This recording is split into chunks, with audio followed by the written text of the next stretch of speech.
Hi, my name's David Soyring.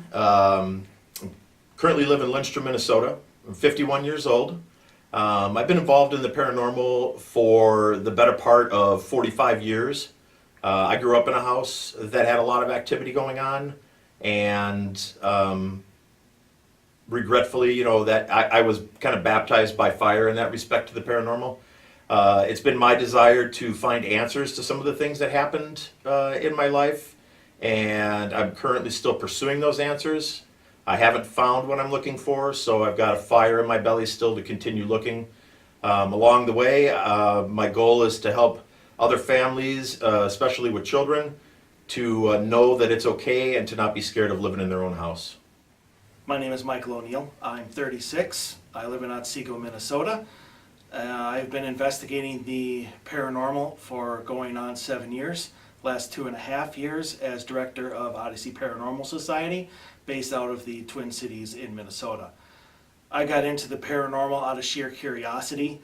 I thought that there was something that I could bring to help along the field, but most importantly to me, I really wanted to help people.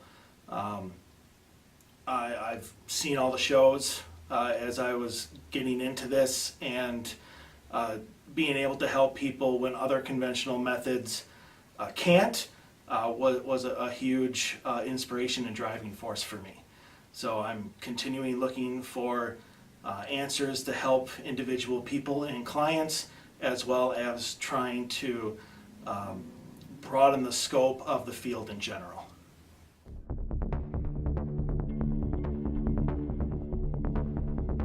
The Paranormal Project is a concept that I came up with because a lot of people who watch the television shows then go out and try to emulate them by starting their own teams or going out ghost hunting by themselves without really realizing or understanding the sheer amount of training and time and energy and commitment and effort and money that goes into being a successful paranormal team. So I decided that I would go to a location in the United States, in this instance Dubuque, Iowa, that really doesn't have a proper representation of a paranormal team. And I would find 6 strangers and bring them all together to form a paranormal team. And then I would film the trials and tribulations that go into the training of all of the aspects of being an actual paranormal investigator.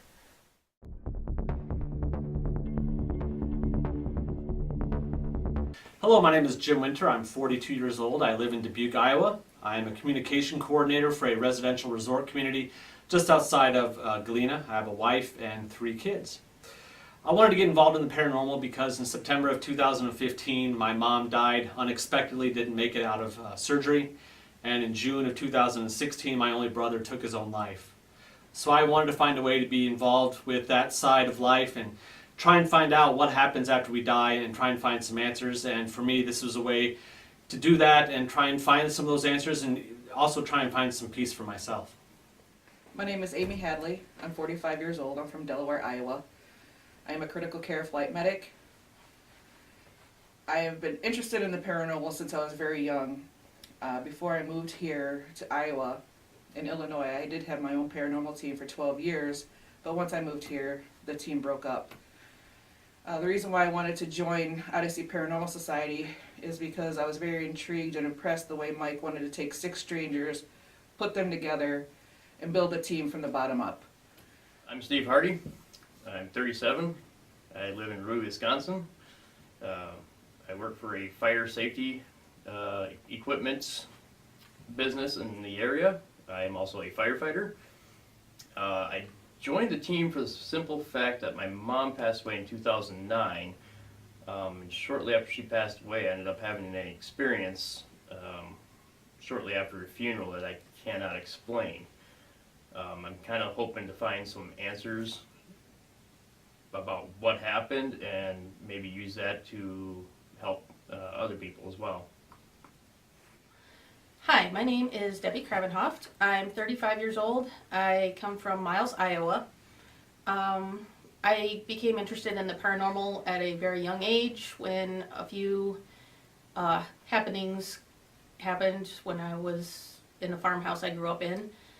I lived in Houston in the early 2000s and had a group called the South Texas Ghost Trackers that I was a part of the whole time I was down there.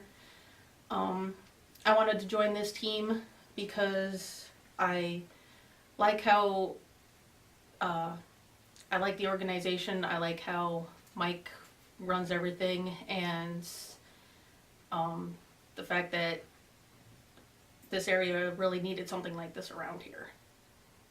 My name is Tanner McInerney. I'm 25. I live in Dubuque, Iowa. I have a wife and 2 kids. I joined the paranormal investigation team to also try to find some answers. I lost my dad at a very young age. I've always tried to find a lot of ways to communicate with him. And what really got me was one day I seen a medium, and she was able to tell me a lot of stuff about myself that only I knew. So I thought it'd be a good opportunity to also find some answers and help some other people and maybe help them move on as well. My name is Allie Schmaltz. I'm 26 years old and I'm from Dubuque, Iowa. My profession is an environmental educator at a local nature center. And I became interested in the paranormal been all my life. I've had various experiences in my childhood home and places that I worked. And I became interested in joining the team because I don't like it when I can't explain things, and a lot of my experiences that I've had I can't explain. Kind of a critical thinker and got a really scientific mind, so I'm looking to have some answers for myself and also to help people, because I don't think people should ever be afraid of where they live or work, so hoping to be able to help people out.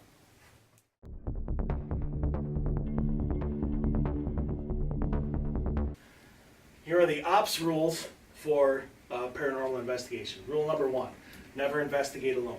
The big reason for that is safety. Always keep your partner with you. Rule number 2, never investigate your own home or any home of a friend or relative, specifically because you are more vulnerable to an attack and just in general in that sort of situation. Rule number 3, never whisper, sing, mumble, or hum during an investigation. And if you do, because we all do it, just make sure that you tag yourself. And it doesn't have to be a 5-minute long speech about tagging. Just say, it was me, Amy, or whatever, until we get to know what your voice sounds like on tape. Yep. Number 4, never invite a spirit to do anything to you. You are opening yourself up to an attachment if you do, because you are giving it permission to do it. Number 5, never run. Again, that is a huge safety issue. That also is going to be a major issue when we start doing private residence houses. Because when you're in a private residence, number 1, well, and this goes hand in hand too, number 1, you have to be, it's going to be different, you got to be extremely respectful when we're in a private residence house. Most of the time, we're going to be alone. They're not going to be home. And one of the things is if you take off running in a private residence house and you're not familiar with the layout, you can crash into something valuable of theirs, break it, destroy it. And we don't want to have to be responsible for like some major damage happening and you getting hurt. I mean, that's not the goal, so no running. Number 6, never provoke. Obviously, that is, don't call him a coward, don't call him an asshole. Don't ask to be touched, don't ask to be scratched, pushed. Don't ask them to do anything to you, because again, you are inviting them to attach themselves to you and you're just asking for trouble. Number 7, always speak up. That is, if you are feeling anything, nausea, headaches, anything that you feel that you are being compromised, we need to know, your partner needs to know, everybody needs to know. We need to get you out of that situation immediately. Never keep it to yourself. Don't wait at all. Number 8, no evidence gets presented to a client without being heard by other members of the team. That goes to credibility. It goes to making sure that we don't present something that is actually another team member. We have had a lot of instances where we have caught that stuff before we try to show it to a client. And number 9, cell phones are on airplane mode or off, not silent. The signal from the phone will set your equipment off. The K2 will go off. We have done it. The only time that your phone needs to be on airplane mode is if you need it for a clock or a camera, and that is it. So does anybody have any questions? Nope.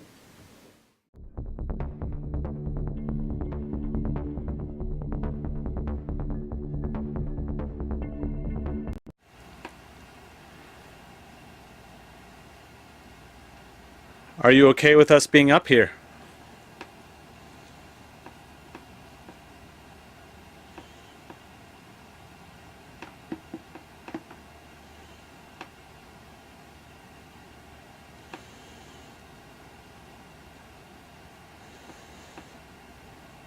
I did hear a female voice from over here. So you are hearing it too. Yeah, I heard it right after I asked my first question. From my right over here. Yep, that's exactly where we were hearing it. Do you think the people that are running the Opera House now are doing a good job?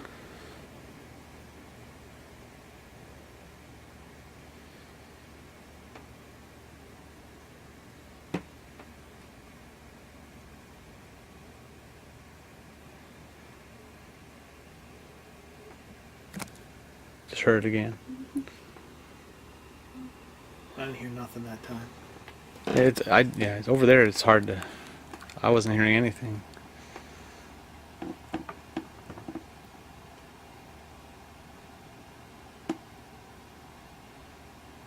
Do you have any changes that you would like us to pass on to, management?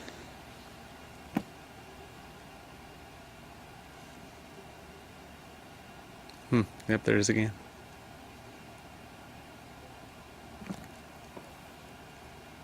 It sounds like it's wind coming, but it's not windy outside. Do you have any changes that you would like us to pass on to, management?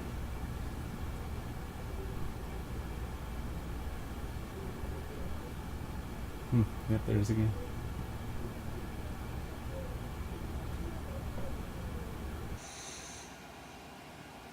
Who has a flashlight? Can I have it real quick? See if there's a draft. No.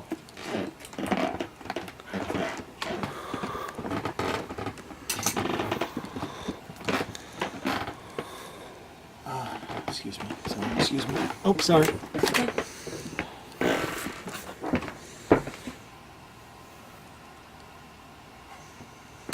was gonna try to get over there, but That sounded like it was coming from like right in here. I mean, it definitely heard like talking. Mm-hmm. Absolutely, it did. People But on the street. I can't. We're 5 floors. Yeah, you're not going to hear. And this is a solid brick. This is Building. This is a brick building. You better not be able to hear voices from down there if they're just chit-chatting. But This isn't a part of downtown where people would be out on the street chit-chatting this time of night anyway. There's no. okay. So we think we hear you. But we're trying to determine if that is actually you. Can you make some definitive noise? Maybe hit one of these wood things right here. Maybe just do that really quick.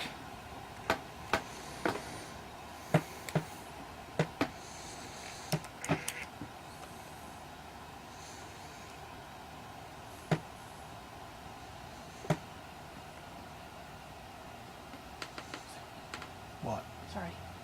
I heard like a little couple taps. It might have been your foot moving on the floor though. Yeah. And Okay. you got to pick like the right boards. Now here's your flashlight.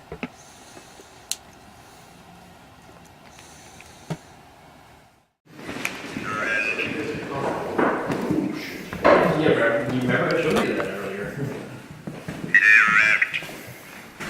See, even it knew. I'm gonna be grabbing that one. Okay, so if you guys are comfortable, what I want to do, I want one person to stay here. I want one person to go kind of down here by where the gate is. And I want another person to go down and then another person down. So we're basically going to be about a half a floor apart each if you guys are okay with that. I'm playing the game. All right. Steve's at the gate.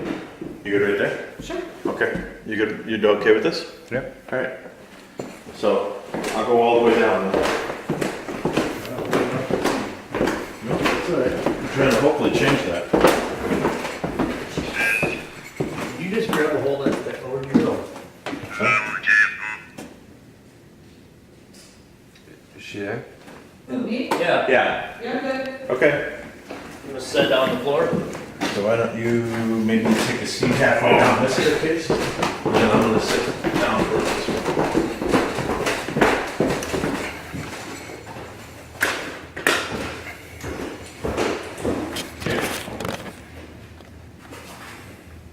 Did you like the theater here?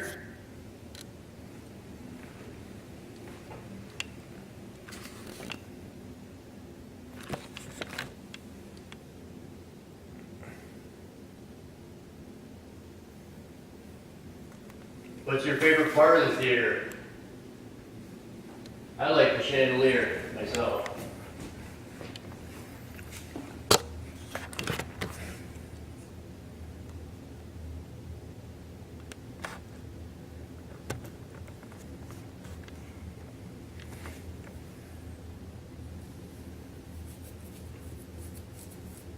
Did you come here to watch the plays or did you come here to watch the movies?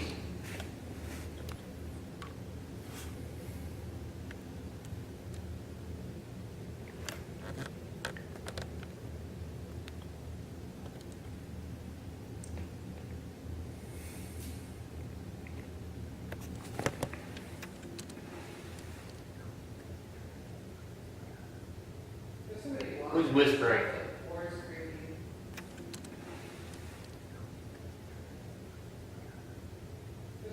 Who's whispering? Was it a male voice? Yes. I can hear it too, but it's not myself or Tanner. It sounded like it was right behind me a second ago though. Sounds like an older gentleman.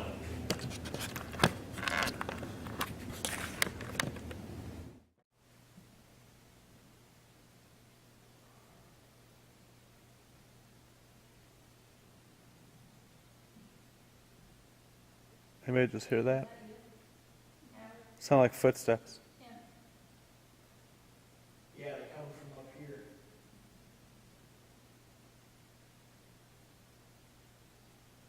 Hello?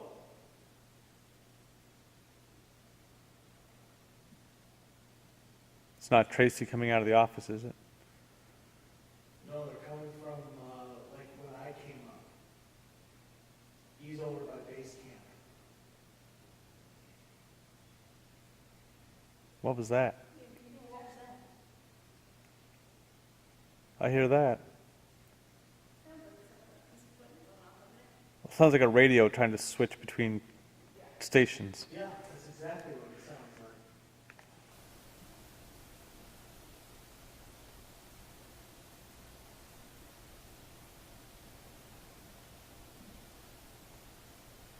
like. Was that you, Allie? Yeah. Yeah, they're coming from up here.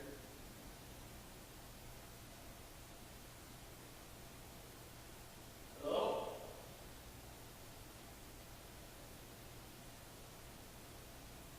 It's not Tracy coming out of the office. No, they're coming from, like when I came up. He's over by base camp. What was that? Yeah, what was that? I hear that. Sounds like something, a piece of equipment going off, doesn't it? Sounds like a radio trying to switch between stations. Yeah, that's exactly what it sounds like. It sounds like an old, like, transistor radio. Right. My name's Dave. I'm Steve. I'm Tanner. I'm Amy. I'm hearing something over here. Yep. I got movement behind me too. Man, that ticking or clicking up there? Turn the whole way. Just to the right. It's like a talking noise.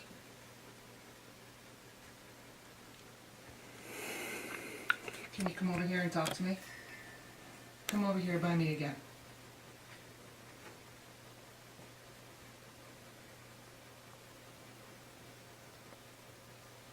I just want to talk. I want to know your story.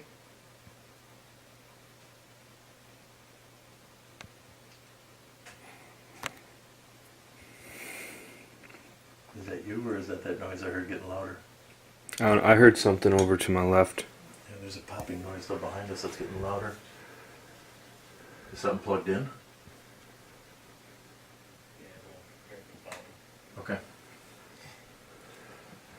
I heard something though when she was asking her questions. Okay. Sounded like it was coming from over here, if you can see the camera. Mm-hmm. It almost sounded like something trying to talk maybe, or, you know, kind of like a... Kind of like a laugh? Yeah! Yes. You heard a laugh? Kinda, yeah, like a Okay. hee hee hee. Okay. Well, that recorder she has in her hands will definitely pick that up. Can I have a 20?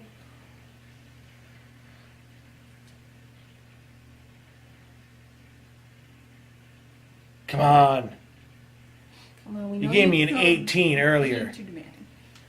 We know you can do better. It's not too demand. It's 2 more EMF points. Come on. That's if they can make an 18, they can make a 20. So the Ghost Arc, which is this device right here, was made in Belgium, and it was supposed to be an all-encompassing, all-in-one piece of equipment. It was supposed to be a recorder, a spirit box, a white noise generator, a K2 meter, an EMF meter, a temperature gauge. All of it was all supposed to be wrapped up in one package. This is a horrible device. They messed up on a lot of things. Really the only application that is usable, which is the only reason I still use it, is the recorder. It was designed to act like an old tape recorder, an old analog tape recorder. So it dips down into the spectrum much, much lower than our digital recorders do. I do not suggest anybody buy this, but if for whatever reason I don't even know if it's available anymore. You can find it on the internet. There's 2 different packages, the basic, which is this, and the Ghost Hunter package. This runs you about $150. The Ghost Hunter package runs you $200.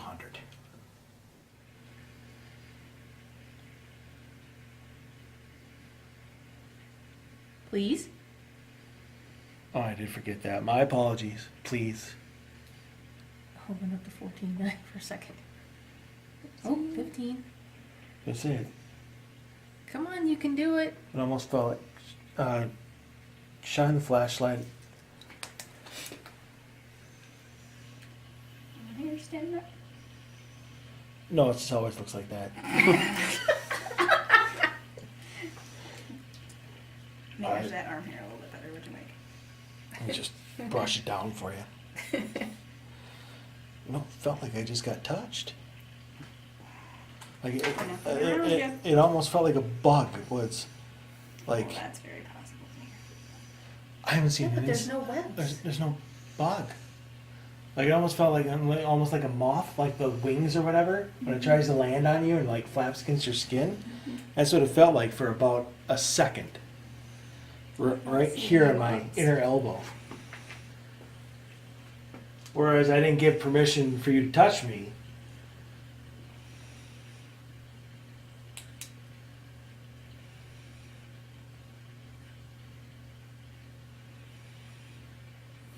There's like a million pipes down here, so you should be able to bang on one of those, right? Like, look, I can do it. Yeah, and she's like 4'6". Yeah, on a good day. Can you She's do that? wearing high heels right now. If she Yeah. can touch that, I think so can you. Or there's like a bunch of paint cans too. Those make a fun sound. Well, maybe that one doesn't. Some of these make a fun sound. I was One of saying, those. Anything like that. I think there's spray paint over here. You could shake up one of those cans. But that might go horribly wrong. yeah, let's not blow the basement up.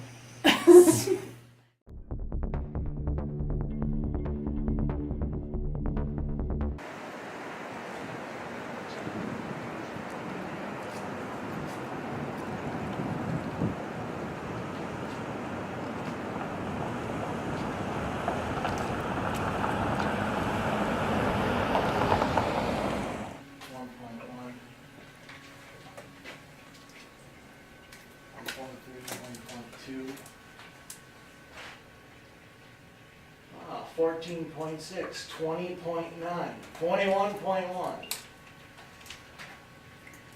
I think we might have found where a lot of that stuff is. Tiptoes. What does that say? Max. Max. Oh, good. Didn't even know that could do that.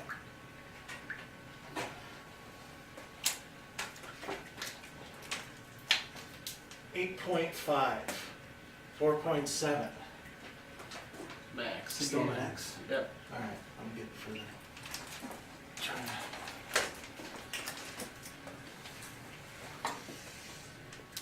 10.1, 4.7.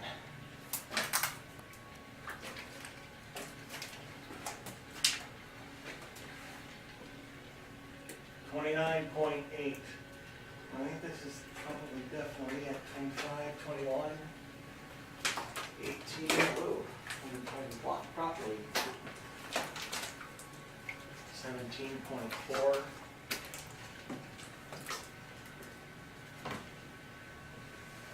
12.2, 12.1.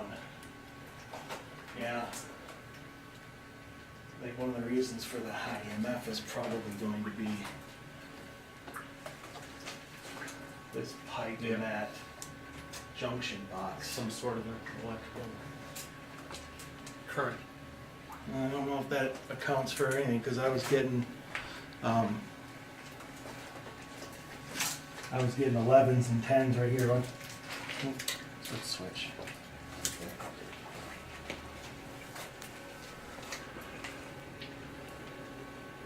.1, 1.1.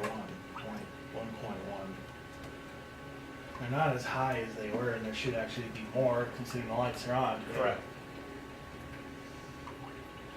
I don't know. I mean, it's definitely something that we'll have to look into next time we come. And that may be a contributing factor. It may not be the entire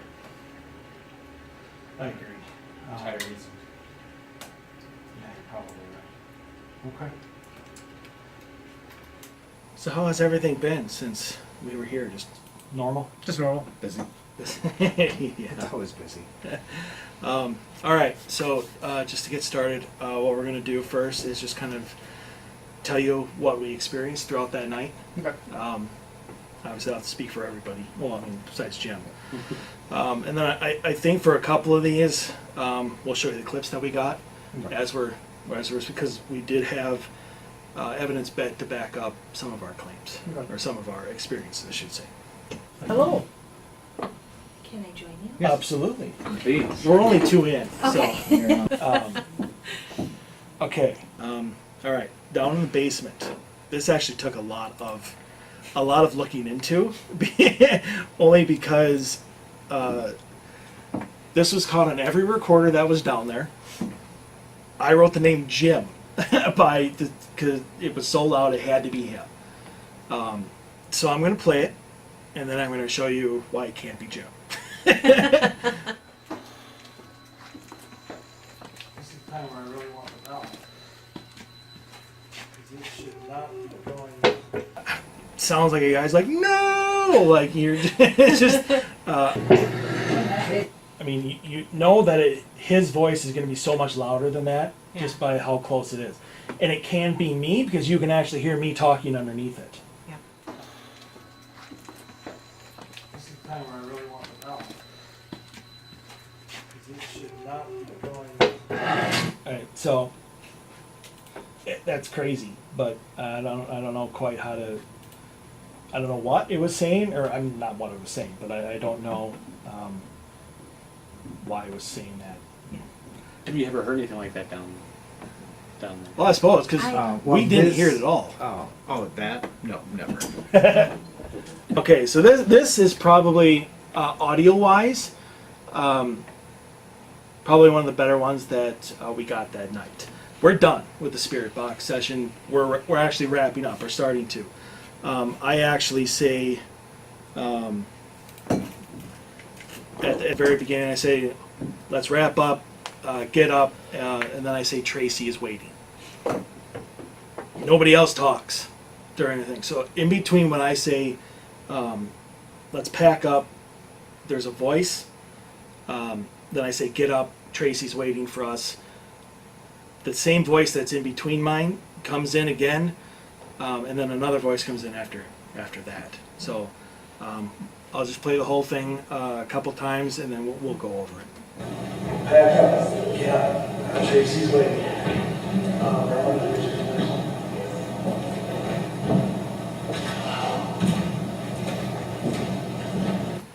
Okay. So, fine, just to make it easier. Pack up. Yeah. Tracy's waiting.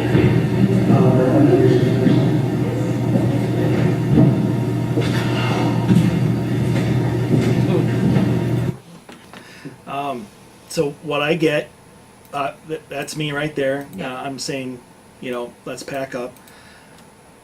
We hear a female voice, very, very high pitched. We actually think it's saying Tracy. Yeah. And then I say, get up, Tracy's waiting for us. And then you can kind of hear in the background as everybody's talking, and then she's like, yep. And then obviously you reacted to the hello. Yeah. And we had like 4 recorders on the stage going at that time. The Zoom mic, which is over there on the FLIR case, that was the only one that picked up that hello. The Tracy and whatnot were picked up by all of them. So it's an interesting, but listen to it and I'd like to see if maybe you can hear it. Pack up. Yeah. Tracy's waiting.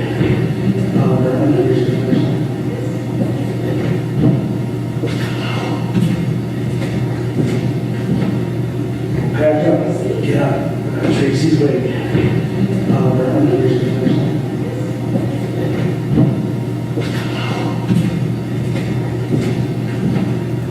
Did you think maybe it was saying your name? Maybe. Maybe.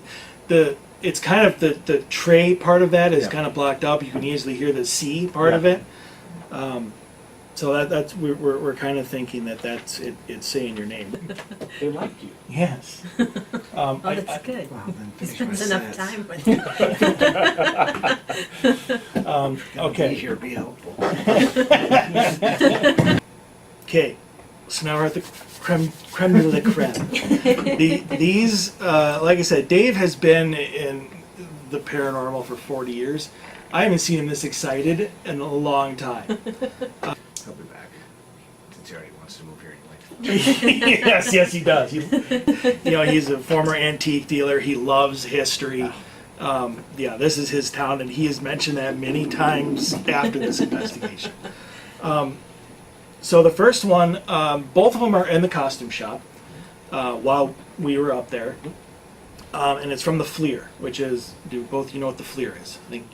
I don't. Okay, the FLIR is a device that has camera and video capabilities, and it sees in temperature. Okay. Think Predator. Sure. So Debbie's got it the entire time we were up there. So she sees, and she actually talks about it afterwards, this little ball of, it's colder than all of us, just kind of starts shooting in and out of the costumes right around Jim. From the look of it, and I was thinking, because a lot of people are like, well, maybe that's just a bug. But the size of it is like the size of Jim's ear in comparison. So I'm just going to play it, get your opinion on it, and see what you think. There's no audio.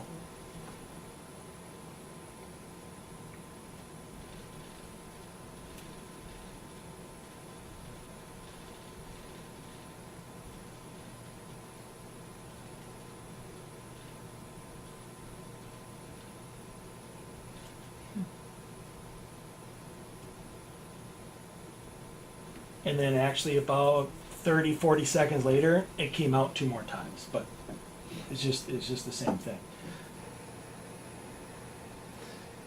And while this was going on, Debbie, who had the camera, noticed it on the screen of the camera and said something at the exact same time. I had a temperature device in my hand, and the temperature went down about 2 degrees as that thing was moving around me. So, Yes, but he didn't hear any bug, Nope. or anything. So it's an interesting clip. This is the one that got Dave really excited. We actually just got up into the costume shop. So she's just kind of panning around, getting used to it. She had never used it before, and she catches something. So I'm going to play it a couple times in normal speed, and then I'll actually slow it down. Because when you slow it down, it gets so much cooler. Okay, so that's the light, obviously, behind the thing. Now look right here as the box kind of goes down.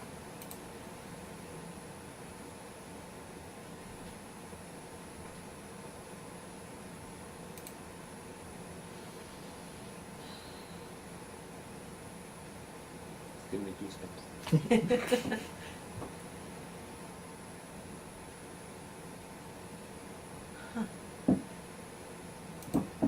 Okay, so now I'll get it a little closer, and I will slow it down.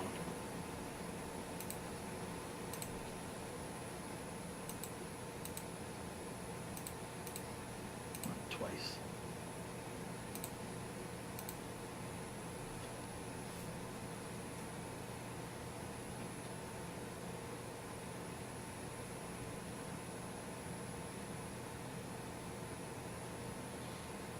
It actually looks like a figure is standing in between the costumes where they can't, because I tried to go there, and actually like turns and just kind of goes away. Yeah.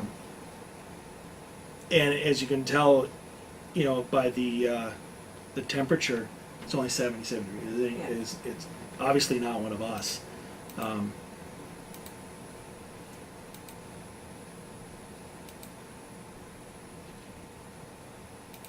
Still in slow-mo.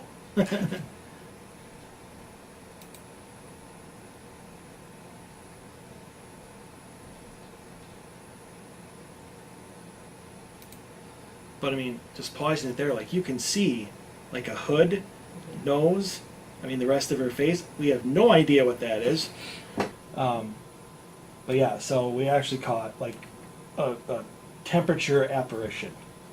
I guess you could probably call it. You know, so I could probably keep you here for another 3 hours going over everything that, but that's what we wanted to bring to you. I mean, that was the best of what we caught that we know wasn't one of us. So what we believe, I'm assuming Jim is with me, is change. Change is good. Well, you're not so much, you're changing the goodness. There's nothing bad here. No. I mean, you guys know it, but there's definitely something here, and multiple heres. I was very, very happy in that they talked to us. You know, either way, you know, nobody felt unwelcomed in the costume shop or anything. So, I don't know. All right. Thank you. Thank you, guys. I mean, absolutely allowing us to come in here. It's not Throughout the night, I wasn't with you guys too much, so I would bounce in and out. But it seemed like everything was going well from my end of it. The investigation as a whole, I'm the skeptic. I am probably the biggest skeptic. And now it's my goal to go debunk everything you guys have shown me and say, this is what it is when you come back next time. But there is stuff on there that I can't explain. So now it's time for me to go look at it and say, hey, let's figure out what that was. I thought the team did really well. I thought everybody acted very professionally. Nobody lost their head or kind of freaked out or got really overexcited when they heard like the disembodied voices and the transistor radio. I mean, they were very, very inquisitive.